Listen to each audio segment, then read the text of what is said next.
श्री शिवाय नमस्तुभ्यम। हर हर महादेव। सावन माह की आखिरी प्रदोष आ गई है। यह शनिवार की प्रदोष है। 17 अगस्त को शनिवार की प्रदोष पड़ रही है। शनिवार की प्रदोष घर में सुख शांति लाती है, शांति का अनुभव कराती है हमें। शनिवार की प्रदोष का एक अचूक उपाय है जो गुरुजी की कथा का है। यदि आपके कुंडली में किसी प्रकार का दोष है, कार्य आपके बन नहीं रहे हैं, भाग्य आपका चमक नहीं रहा है, तो इस शनिवार की प्रदोष पर एक उपाय अवश्य करें। उपाय आपको शाम को प्रदोष काल में करना है।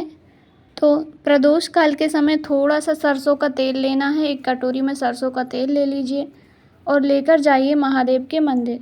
यदि घर पे शिवलिंग है तो यह उपाय आप घर पे भी कर सकते हैं, अन्यथा मंदिर में जाके करेंगे तो अधिक लाभ की प्राप्ति होती है। पर गुरुजी ने इस उपाय को दोनों ही जगह करने का कहा है कि आप चाहें तो घर पे कर लें, आप चाहें तो शिवालय जाके कर लें।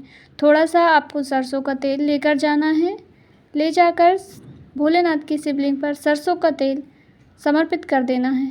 अर्पित कर दीजिए। श्री शिवाय नमस्तुभ्यम कहते हुए आपको सरसों का तेल चढ़ा देना है। चढ़ाते समय आपको त्रिपुंड बनाना है। 3 उंगलियां भी तेल में ही आपको फेर देनी है, अर्थात जब शिवलिंग पर तेल लगा रहेगा उसी लगे हुए तेल में आपको त्रिपुंड की आकृति दे देनी है।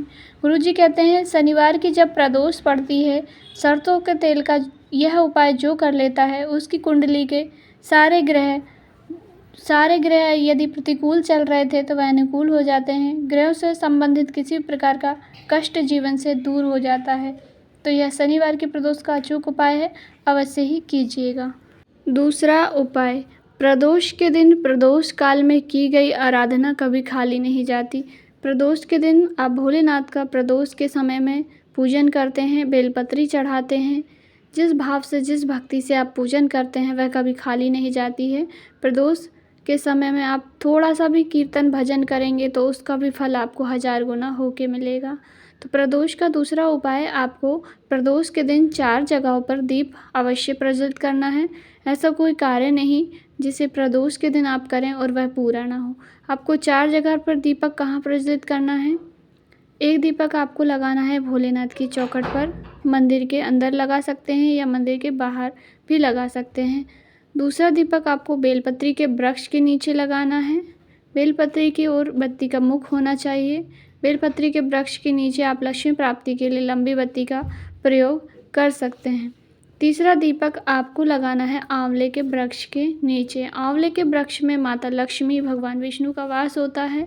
जो आंवले के वृक्ष में दीप लगाता है, माता लक्ष्मी उसके घर स्वयं प्रवेश करती हैं।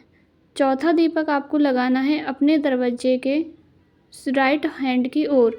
जब आप घर में प्रवेश करें तो आपका सीधा हाथ होना चाहिए, उस ओर आपको एक दीपक अपने घर के ओर बत्ती का मुख करके लगाना है। लंबी बत्ती का प्रयोग करना है और घर की ओर बत्ती का मुंह होना चाहिए। आप अपने घर की ओर देखते हुए दीप को दरवाजे पर प्रज्वलित कर देना।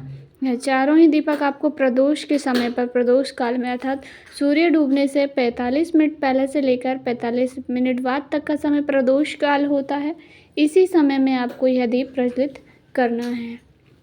तीसरा उपाय है प्रदोष। गुरुजी ने कहा यदि कोई ने आपसे कह दिया है कि आपका भाग्य खराब है, आपकी किस्मत आपका साथ नहीं दे रही है, तुम्हारे भाग्य में सुख नहीं लिखा है, अर्थात धक्के खाने लिखा है, जीवन में दुख है, दुख ही दुख है, सुख कहीं है ही नहीं, तो गुरुजी ने कहा कि एक उपाय प्रदोष के दिन प्रदोष काल में अवश्य ही करना प्रारंभ कर दीजिए। उपाय आपको कैसे करना है?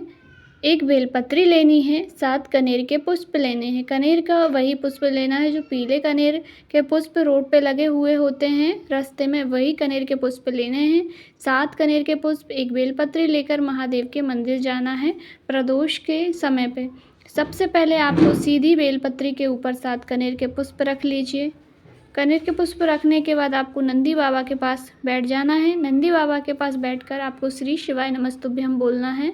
थोड़ी देर बोल लीजिए, 4 बार, 5 बार, 7 बार, ऐसे बोलकर आप बाबा भोलेनाथ जी के शिवलिंग के पास पहुंच जाइए। सबसे पहले आपको माता सूख सुंदरी के स्थान पर सीधी बेलपत्री पर जो 7 कनेर के पुष्प रखे हुए हैं उन्हें स्पर्श कराना है, टच कराना है। टच कराने के बाद भोलेनाथ की शिवलिंग पर चढ़ा दीजिए। चढ़ाते समय बेलपत्री की डंडी का जो भाग है, जो डंडी है बेलपत्री की, वह जलाधारी की ओर, जिस ओर से जल बहकर नीचे जाता है उस ओर होना चाहिए।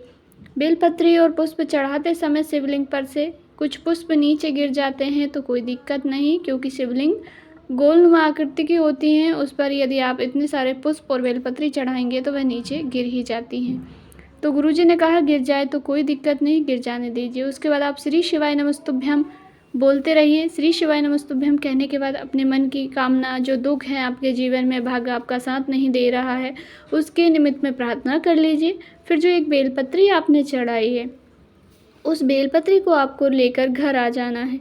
घर लाकर उसे अपने किसी भी धार्मिक ग्रंथ, पुस्तक, जहाँ पर आप भगवान जी को विराजमान करे हुए हैं अपने घर में, उस स्थान पर रख दीजिए। गुरुजी ने कहा ऐसा आपको लगातार 3 से 4 प्रदोष करना है।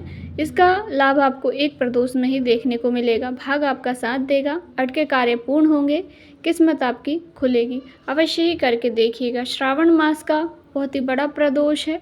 श्रावण का महीना अंतिम तिथि की ओर है, तो श्रावण के महीने में आप यदि इस उपाय को करेंगे तो आपको लाभ अधिक होगा।